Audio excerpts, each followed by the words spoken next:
So I couldn't let it go. I didn't want to hurt anybody, so I started going by Genie Milgrom, and stopped talking to the family about it. But I was still very active on social media.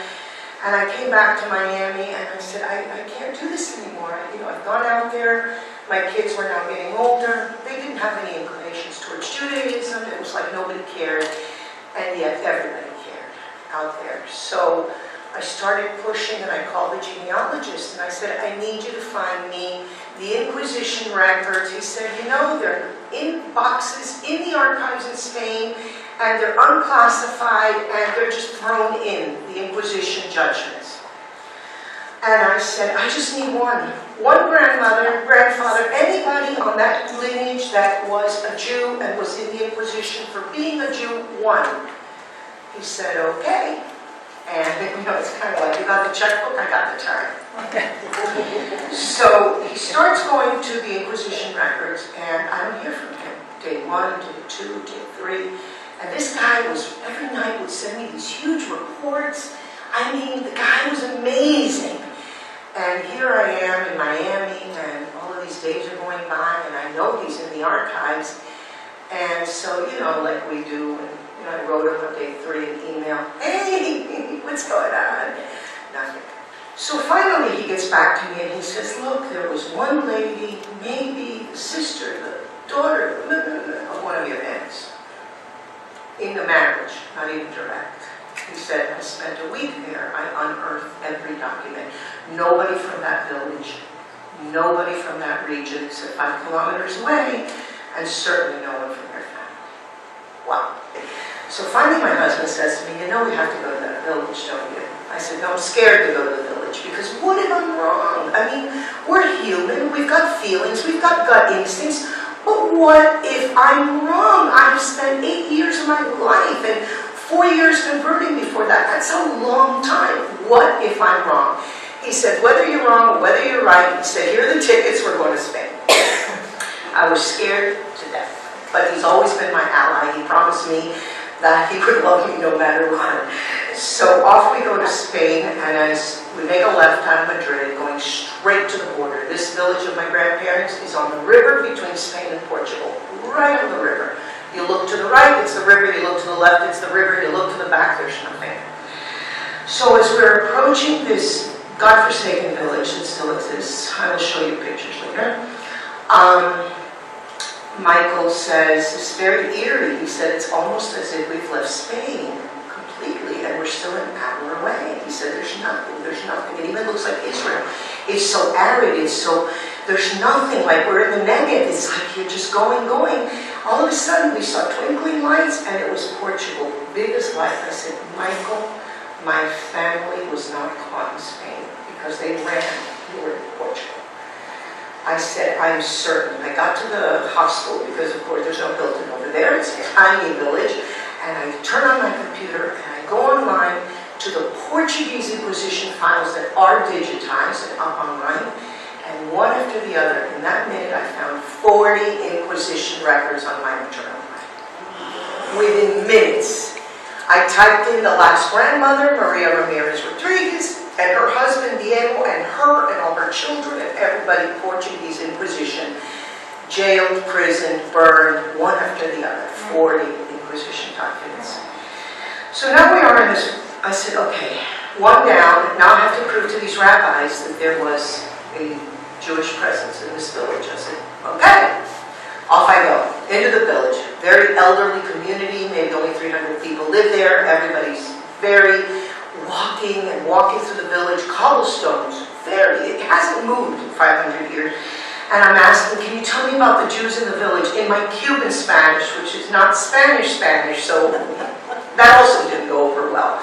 But you gotta do what you gotta do, right? So I come too far. And I don't know where I found the chutzpah, but I gotta tell you that just for the tenacity and the chutzpah, those rabbis should have known I was a Jew, right? I mean, seriously, come on, who does this? So I'm like, can you tell me about the Jews of the village? No, ma'am, there were never any Jews here. There were Celts, and there were Visigoths, and there were Arabs and Moors, Muslims, but never Jew. Alrighty, I keep going to the next guy, the next guy, the next woman. I'm sorry, I don't know who told you there were Jews here. There was never a Jew here, ever.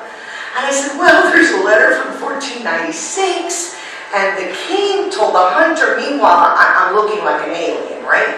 A letter from 1496, seriously?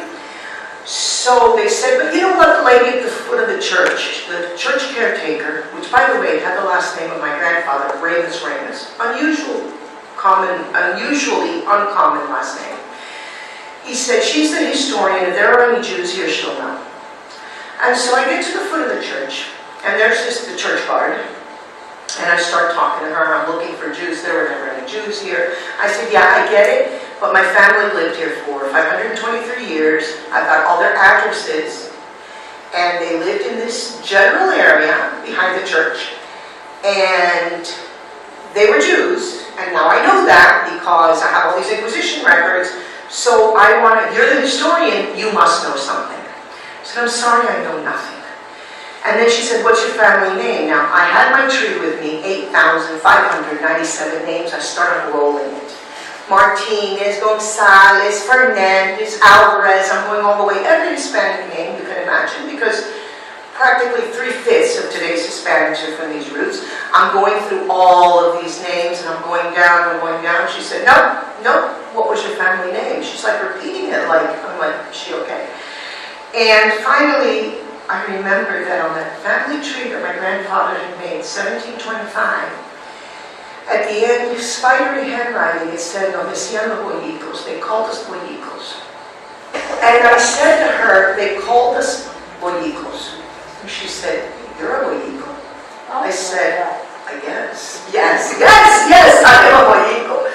And she said, well, why didn't you say so? I'll take you to see the synagogue tomorrow. I'm like, what? I wanted to kill her. I literally, and I'm like, in my head, I'm gesturing wildly to Michael, who tells me that I was just standing there calmly, but in my head I was going, oh my God.